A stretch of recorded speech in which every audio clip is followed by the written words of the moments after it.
Hi everyone. So I'm going to be talking about the compare and contrast.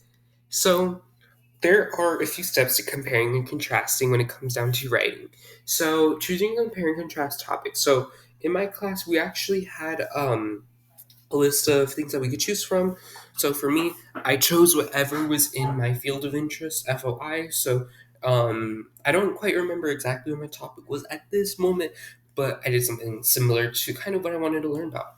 So one of the biggest things is to create a list of similarities and differences based off the background and knowledge that you know, and then doing this again when you know more information so that you can kind of compare and contrast even your compare and contrast list, which is really funny because the ironic, or it's super ironic. So finding supporting details and evidence. So usually I wouldn't recommend doing that so late, but in this case, it's actually a little bit unique because it kind of helps you to break the stuff down based off what you know and what you don't know. So you're not going to go and necessarily research a bunch of stuff that you kind of already know, but you also don't know if it's similar or different. You're going to look more towards the stuff that you know is for sure similar or different, and also find more information. So this kind of helps you organize it more so that you're able to make the best paper that you can.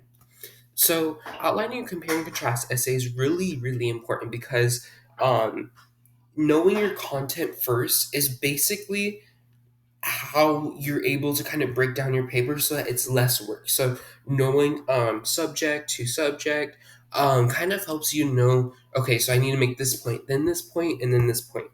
And then just fill in, explanations, your evidence, compare or your introduction, conclusion, and then you basically have written a lot of your essay.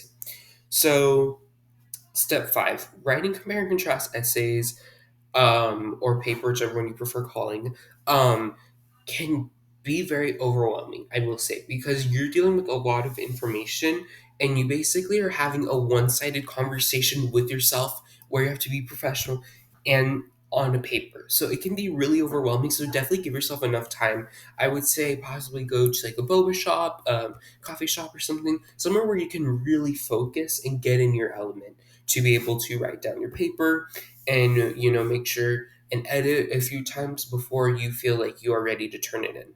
Other than that, though, I think those are basically how I did my paper and how I'd recommend it to you guys. So thank you guys so much for watching, and I wish you all the best of luck. Thank you.